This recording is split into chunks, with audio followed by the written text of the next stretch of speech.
I hope you're all doing well. We're in the last week and a half of class. So we are entering chapter 5, and chapter 5, what I need you to look at first is a break-even analysis.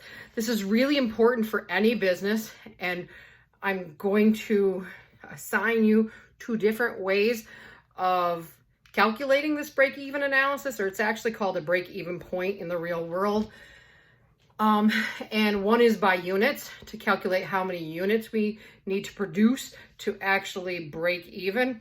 The other one that we're going to work through in the textbook is based off of your sales, how many sales you need to reach. So in your textbook, and again, I always refer back to your textbook because that's what you're working out of. I have you doing number 3 because the rest of them are kind of like fill-in ones or whatever. So throughout your chapter, it talks to you about what a break-even analysis is, and it offers the formula for you as well. We have the break-even equals your FC divided by your P minus your VC. You're looking at that thinking, what the heck does that even mean? Okay, all that means is your break-even equals your fixed cost divided by your contribution margin is what it's called, which is the price of your product minus your variable cost. So that's all it is. You complete these 2 first. You obviously, what you're going to have to do is look at the information that they give you. And here we're doing number 3. Look at the pieces of information that they're giving you. And you're going to have to tell me first, I guess, divide up what costs are fixed versus what costs are variable.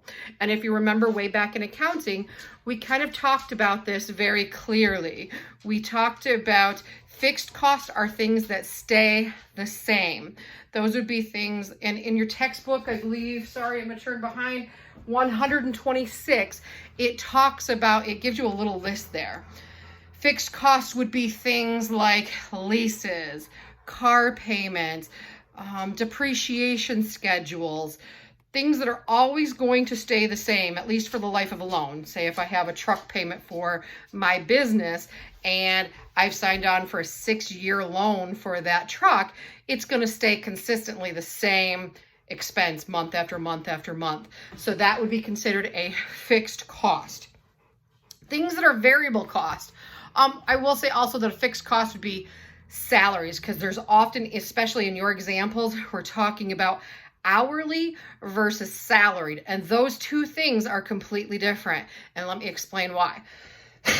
First of all, fixed would be things like your salaried folks, your executive salaried positions that offer you $40, $50, $60, $70,000 a year, at least for that contract period.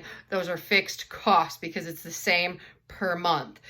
Variable would be your labor. Anybody that works out on the floor in an hourly wage would be a variable cost, because you would have to multiply their wages by overtime. If they work overtime, you would have to change it up for holidays. You would have to change it up for a variety of different reasons. But you can't just say salary, or I guess you can say salary, but you can't just say wages for workers, because that's not always the same thing. Salaried versus hourly are 2 totally different things. And again, your salaried positions would be fixed. Your hourly positions would be variable. Things that are also variable, it might be on the line a little bit, would probably be your utilities, because if you're paying for things like light and equipment, maybe you're having a slow month, maybe you're having a busy month in the wintertime. I mean, like during the summertime, you won't be having your heater on all that much, so you might be expending less out in your gas bill or whatnot. So those would be variable costs that are changing all the time. You may be on a set schedule though, so that's why they get a little tricky there. But in our cases, I think they make them pretty easy and pretty simplistic. So again, looking at this problem, and I'm going to look down, sorry, but again, I got my computer here. So we have the information that we have rent of $145,000. We have factory labor of $4 per unit. We have executives under contract for $186,500, and we have raw material of $1.20 per unit.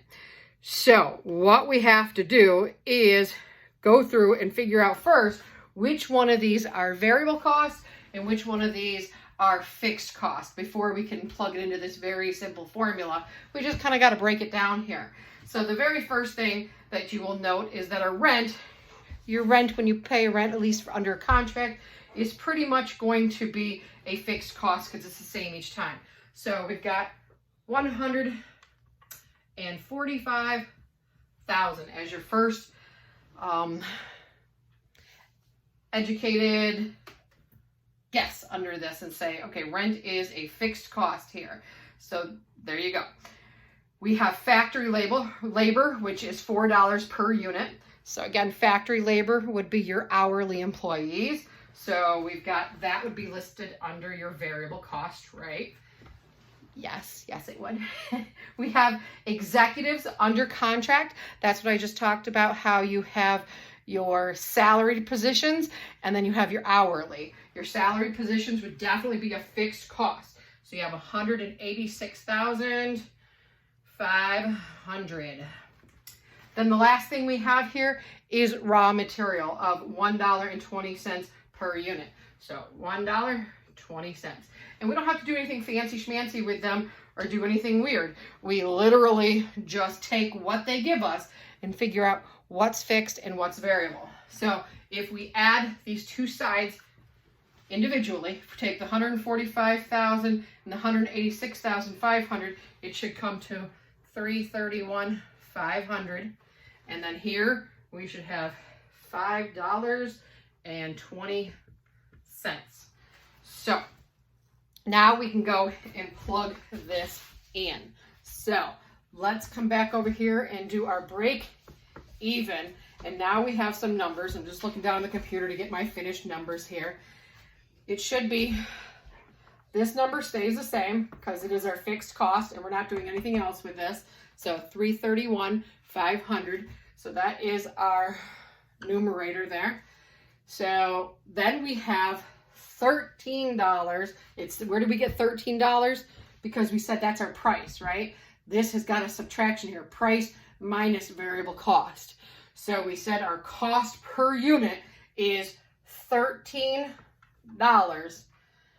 and then minus our variable cost of $5.20. So if you look at 13 minus 5.20 should be $7.80. And of course, this would stay the same up here, $331,500. So if you take $331,500, you divide it by $7.80, you should come out to 42,500 units. That's all it is, guys. It is literally your break even is your fixed cost, which we calculated over here, divided by your price minus your variable cost. So we got the price that's in the problem up above and minus your variable cost, which was $5.20. So it should be $7.80 per. And you literally take the $331,500, which is the fixed cost, and divide it by the $7.80, which gives you your 42,500 units. And that is the solution to number 3 in your textbook. I'll be right back with another video on number 10. Thanks, guys. Talk to you soon.